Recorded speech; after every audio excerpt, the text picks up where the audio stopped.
Vous vous demandez peut-être quels sont les drones utilisés dans le contexte militaire.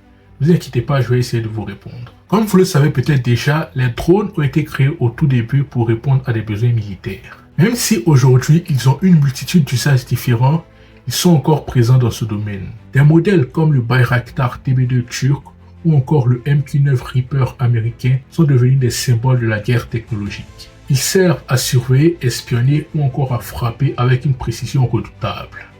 Le Bayraktar TB2 par exemple a été utilisé dans plusieurs conflits récents. Sa force, un coût relativement bas, une autonomie de plus de 24 heures et une capacité à emporter des missiles.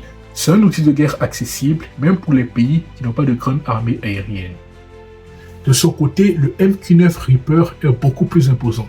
C'est un peu un avion sans pilote. Il peut voler à plus de 400 km/h, atteindre des altitudes très hautes ou encore rester en mission pendant près de 30 heures. Mais surtout, il peut transporter une charge importante de missiles et de bombes guidées. Ces drones changent complètement la stratégie militaire. Ils permettent d'intervenir à distance sans risquer la vie de pilotes humains. Mais ils viennent quand même avec des questions éthiques.